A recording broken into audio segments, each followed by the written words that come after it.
Hey guys, I hope you're all doing well. Today's episode, it's very important to me, and it's also funny because it's something that if my close friends, if people in my close circle really see this upload from me before they even watch it, just looking at the title, they're gonna be like, "You're full of shit," basically. I don't know if you can say shit on YouTube. I was gonna say ish, but anyways. So they're gonna be like, "You're full of shit." Because my closest friends and family and people in my life, they all know that I struggle so much to do nothing. Like taking a rest day for me was torture because I was tired and I was burnt out.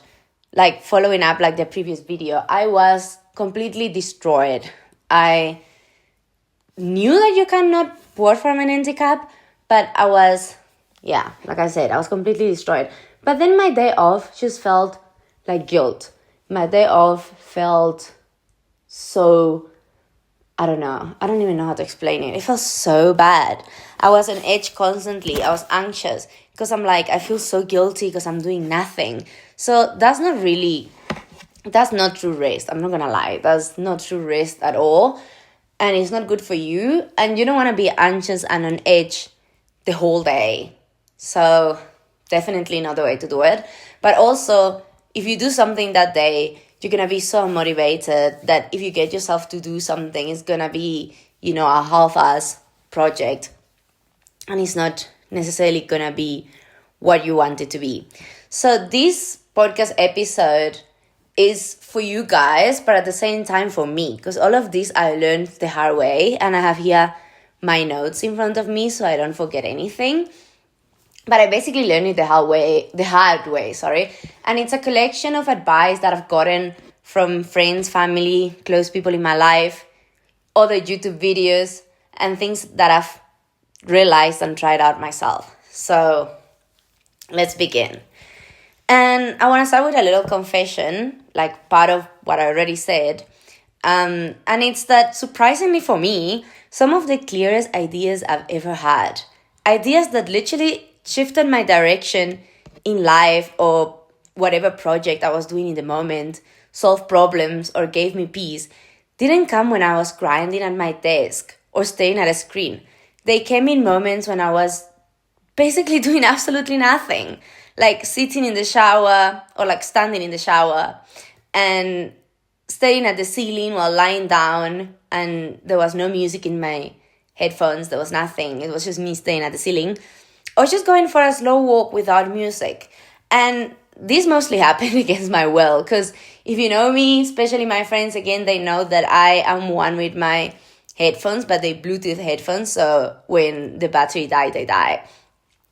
And it felt unproductive in the moment, I'm not gonna lie, but afterwards, I had this clarity and this energy, and I wouldn't have gotten that if I had just kept pushing through. I wouldn't have had that feeling of refreshment almost.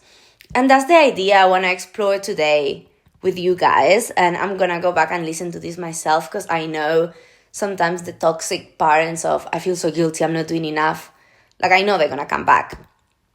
And I'm working on them. It's a work in progress. I'm not an expert on relaxing. And this is definitely something that I still need to work on. But anyways, let's continue. I went on a tangent there. So rest is actually fuel, not wasted time. We've been trained to think that productivity is about constant motion and constant doing. But what if real productivity, and hear me out, the kind of productivity that lasts, comes from the spaces in between, when we allow ourselves to choose pause. Why rest matters, and pay attention to this. Here's the truth. Your brain isn't designed to run non-stop. It needs downtime to process everything you throw at it. When you're always on, your brain is basically juggling too many tabs, like a computer that hasn't been shut down in weeks. And at some point, it slows. It lags, it crashes, and raises your reset button. And here's the cool part. Creativity loves downtime. Think about it. Why do so many people get their best ideas in the shower? Or maybe while driving. I don't know. I don't have my driver license, but like some people get great ideas while driving. Or maybe while going for a walk, which is my case. And it's because the brain finally has space to wander, to feel free, to connect the dots, and to come up with something new. Your brain isn't a static thing. Your brain wasn't made to hold information and to remember stuff. That's why a lot of people advise to have a notebook and write things down. And it's because your brain is made to create, not to just hold information all the time. And of course, rest prevents burnout. I did a burnout episode recently, and it got a lot of views to what I normally get in 3 days. So it just tells me that a lot of people are going through the same thing. And if you ever push yourself too hard for weeks on end, you know the feeling. You hit a wall. You lose motivation. Your work suffers because the quality is not going to be the same. And so does your mood. Taking real rest isn't just about avoiding burnout. It's about setting yourself up for consistent long-term performance. Think of it like a marathon. You can't sprint the whole way because you are going to run out of breath and you're either going to pass out or you're going to struggle to breathe for a while. And also, as somebody that loves spamming my friends, family, and boyfriend with reels, rest is not the same as scrolling. And yeah, this was a hard pill to swallow for me. And it's definitely something that I realized the hard way. I usually learn the hard way most of the time. So yeah, let me clear something up. Rest is not just lying in bed scrolling through Instagram or TikTok. That's stimulation. It's actually a lot of stimulation. And it's giving your brain more stuff to chew on. True rest is different. True rest is the absence of constant input. It's giving yourself permission to unplug from the noise. Scrolling feels like downtime, maybe at the moment, but afterwards you usually feel more drained, not restored at all. Real rest is about allowing your nervous system to calm down, your thoughts to settle, and your body to recharge. So there's now different types of true rest. So what does rest or real rest actually look like? Let's break it down. First is physical rest. This one's obvious. Sleep, naps, so just lying down. My boyfriend jokes with me a lot that napping is my favorite hobby. And it has really become that, especially in challenging times during the semester. So, yeah. Lack of sleep has been called a public health crisis, actually. And honestly, sometimes the most productive thing you can do is just to close your eyes for 20 minutes. Maybe you'll fall asleep, maybe you won't, but it gives your nervous system time to relax and de-stress. The next one is mental rest. This is about quieting the constant chatter. And as an overthinker and somebody that's diagnosed with OCD since I was 7, this is very challenging for me. So maybe it's journaling your thoughts out of your head that will help you. Maybe it's meditating or just sitting quietly without trying to problem solve constantly, which is the default of my brain at least. And this gives your brain a clean desk instead of a cluttered one. The other one is sensory rest. This one is very overlooked. We live in a world of screens, notifications, bright lights. My phone's always on Do Not Disturb. I tell my friends if it's really urgent, call me twice, because if you only call me once, the call's not going to go through. Because again, I'm on Do Not Disturb.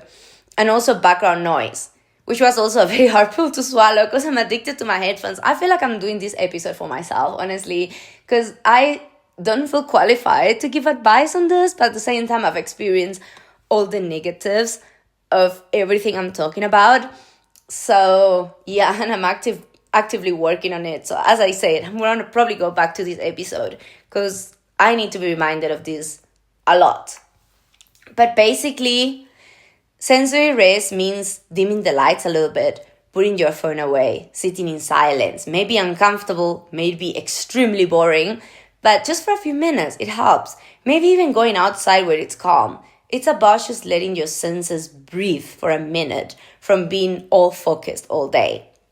When you practice when you bring these types of rest into your routine, you start noticing different shifts. You feel sharper, you react with more kindness because you're not running on an empty, I was going to say stomach almost automatically, but I mean on an empty brain. That's what I was trying to say.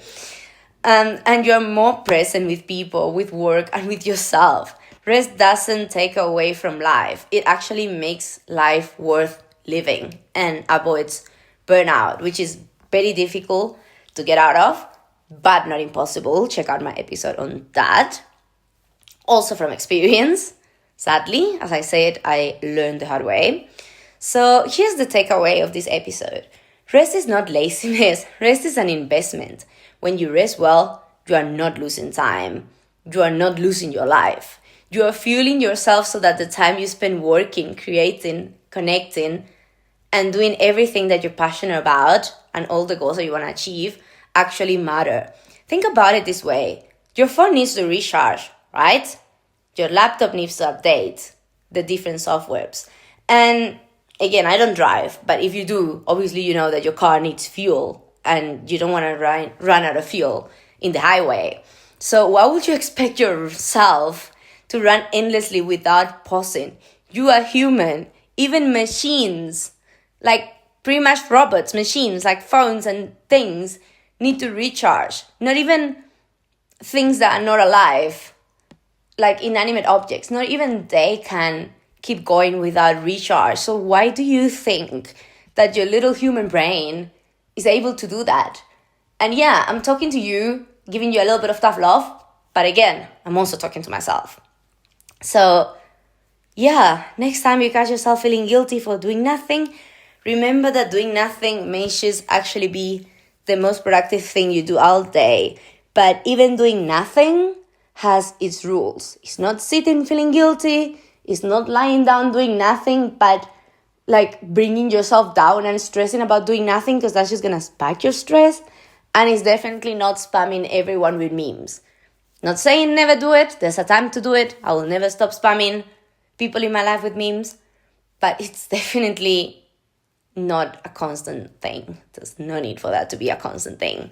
So yeah, let me know what you think.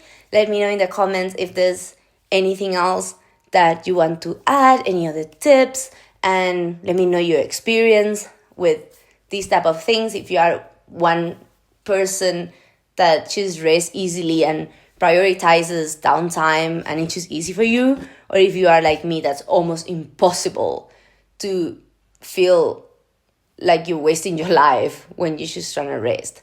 So let me know in the comments, and I see you guys in the next episode.